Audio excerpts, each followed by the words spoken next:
Guys, look oh, parang pelikula. Parang pelikula yung setting. Hello guys, kumusta kayong lahat? This is Dave the Kuripo Traveler at nandito tayo ngayon sa New York City. It's our last morning here in New York kasi magpupunta na tayo ngayon sa Virginia. Ay, hindi pa sa Virginia. Magpupunta tayo ngayon sa Washington DC and then Virginia. So magde-day tour lang tayo sa Washington DC, tapos punta tayo sa tita natin sa Virginia. Okay, doon tayo mag-overnight. So yung travel pala from here to Washington DC, it's pwede kayo mag-via Amtrak guys. Right, so it's the train itong Amtrak na to, papuntang Washington DC at iba pang states dito sa Amerika. So inaantay na lang natin yung train natin guys. So 5:45 tayo umalis para dating natin doon. I think around 9. Yeah, around 9 natin yung dating natin doon, if I'm not mistaken. Binook natin to online and sa website ng Amtrak. Nakuha lang natin to guys ng mga around 800 plus pesos or 900 plus pesos. Mga magkanong $16. Speaking of bookings, kung kayo guys ay magta-travel in the Philippines, abroad, in the US, anywhere else in the world, you can book your activities, hotels, travel items, eSIM, important yan, via Klook, and use my promo code DaveGinoKlook para maka-discount kayo. And of course, for your hotels, pwede ring Agoda, you can use my promo code DaveAgoda para maka 10% off kayo. Ito yung itsura ng kanilang Moynihan Train Hall. Nandito yung Amtrak Moynihan Train Hall. So nag-Uber lang tayo guys papunta dito. Nagtanong tayo doon. May mga authorities naman around na pwede mapagtanungan. 10 minutes before our schedule daw talaga natin makikita yung track number. Random daw guys yung tracks. Itong luggage natin, tagal na nito. In 2022, nagamit natin to nang nag-Europe tayo. As in. Tapos ito pa rin siya. Sa Shopee, i-comment ko yung link sa baba. Okay? Shopee announcement board kung saan natin makikita yung track number ng sasakyan natin. Okay? Kung on the day kayo magbubook, ang mahal na. For example, February 12, 6:02 yung next departure. $45. Ang layo sa $16, diba? Ito, meron pa ngang $142 dito guys. My gosh. Ito may 37. Depende sa oras. Yan na yung mura guys, 37. Tayo nakuha natin ng 16 eh. Gusto ko yung station na to kasi malinis. May nagsisigawan kanina sa CR, my gosh. Mga bilihan, may shops, may resto, may cafes. It's nice.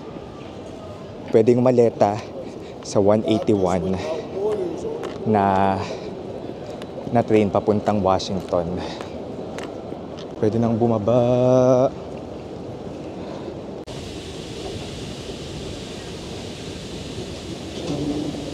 Ay, ito na siya. Track 12.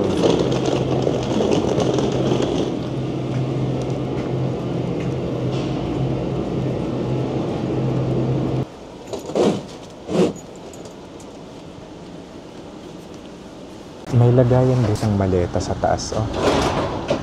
Removing.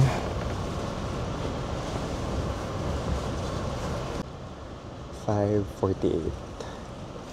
Medyo mainit.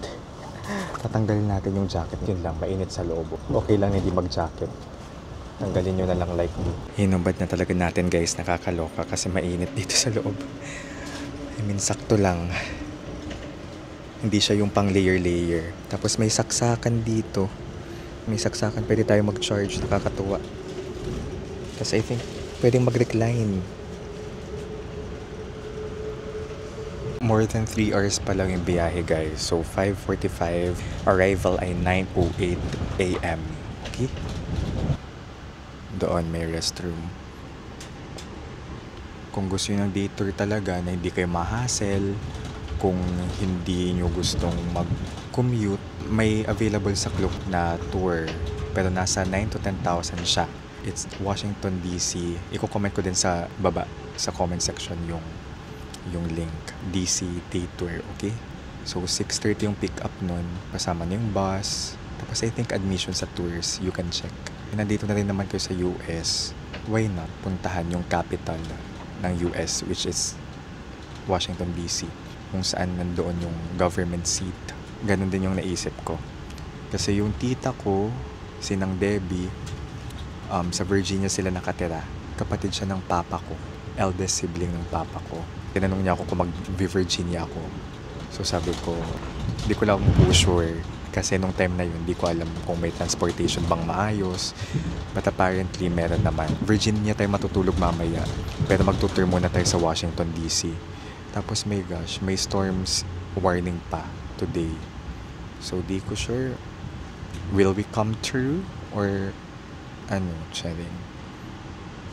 Let's see. Pero at least may idea na kayo, no, kung saan kayo sasakay. Kung gusto mag Washington DC ng DIY. Or mapapamura kayo.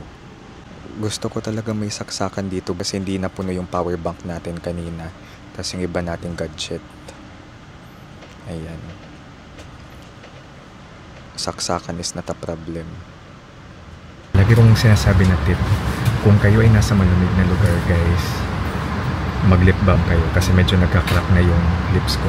Magdala kayo ng lip balm kung mapupunta kayo sa bansa na may winter or malamig. Or kahit sa Baguio City actually.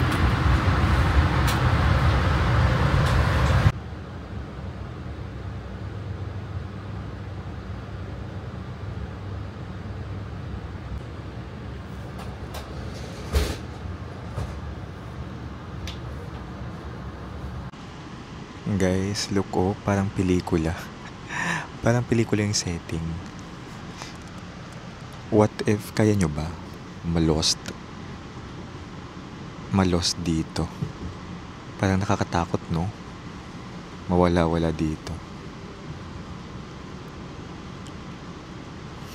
I'm not sure if Christmas film or Halloween film. Basta it's giving pelikula. May naglalaptop dito, guys. Ayan, kung gusto niyo magtrabaho sa loob ng train, pwede naman kasi may saksakan. Mabagal yung galaw niya ngayon, yung takbo kasi nga may ano ngayon, may storm, basta masama yung panahon. Kaya yan yung tumira sa may winter. Ako kaya naman, pero feeling ko yung winter hindi siya yung magiging favorite season ko talaga. Kasi tingnan mo, yung mga linisin sa kotse, sa kalsada, parang it disrupts the everyday living. Tulad nito, ang bagal ng takbo ngayon ng train natin. Kaya kapag tinanong ko yung mga ate natin, yung mga taga New York, na kung gusto ba nila yung winter, okay naman daw for them. Pero ako parang hassle. Okay lang siguro yung paminsan-minsan. Pero yung everyday in one season, parang ganyan. Parang hirap. Kaya nyo ba? Pero guys, aesthetically pleasing. Parang nasa loob ng Christmas ball. Ganun. Yun, no? Ang gaganda ng bahay. Guys, pang pelikula talaga. I love. Parang mga dollhouse ganun. Anyway, tulog muna tayo. Let's give ourselves a rest.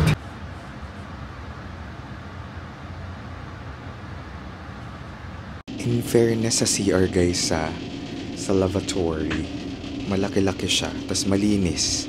As in, di ko in-expect na ganito siya kalinis at maluwag. Mas maluwag pa siya kaysa sa train tubusan. Alam mo yung KTX ng Korea. Ang nice. So, may dito. May soap. Trash. Feeling ko ako yung first time gumamit dito. Towels. Amazing. So, unexpectedly, lilipat tayo ng train. Kahit dapat diretso lang dahil nga sa weather.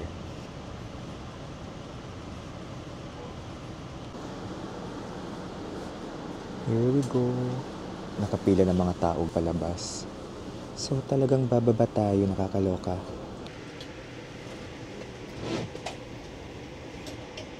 Finally, after ilang oras, welcome to Washington, D.C., the United States of America's capital. From 5:45 to 11:20. 11:20 na tayo bumaba, guys. Mabagal yung una nating train kasi nga dahil sa weather, pero okay lang din. Grabe itong adventure natin. Talagang natapat siya sa masama yung panahon. May storm. Kaya ito, na-delay tayo. But it's okay. Minsan yung mga delay, may hatid siyang mas magandang blessing para sa atin. Naka-face mask ako guys kasi malamig. So ayan, ito yung Northeast Regional Train ng Amtrak. Ang ganda niya guys. May pagka-eroplano yung datingan ng train. It's convenient. Nakatulog naman tayo. To be honest, di tayo natulog sa New York. Dito lang tayo nakatulog kasi nag-impake na ako. Late na ako umuwi. Ninamnam ko yung snow as a senti person. But yeah, we finally made it here in Washington, D.C. Sana nakahelp yung vlog na ito. Kung gusto nyo magpunta ng D.C., tapos gusto nyo mag-commute, mag-try yung train. Kasi cheaper, pero syempre mas komportable kung magpa-package tour kayo. Pero I think mas cheaper pag mag-DIY kayo. Especially kapag mabook nyo yung ticket nyo in advance. Abang-abang kayo ng mga sale, okay? Medyo nasesenti ako. The New York trip, that was so quick. But full of memories. Masaya din naman mag-solo travel, guys. It's really an experience. Mas napatunayan ko ngayon, especially in New York City, a big city, one of the biggest, most populous cities in the world. If you make it to New York City, you can make it anywhere. Sana marami pa tayong mapuntahan na places kasi there's a lot more to explore in this world. There's a lot more people to meet in this world and experiences to experience. Sa mga pinuntahan natin, kung pinanood nyo yung iba kong vlogs, ano yung feeling yung gusto yung puntahan, tapos ano yung feeling yung underwhelming. Ano yung na-entice kayong puntahan, ano yung, okay, sakto lang pala. This is Dave, the Kuripot Traveler. Let's live our best lives. Bye-bye! Thank you so much!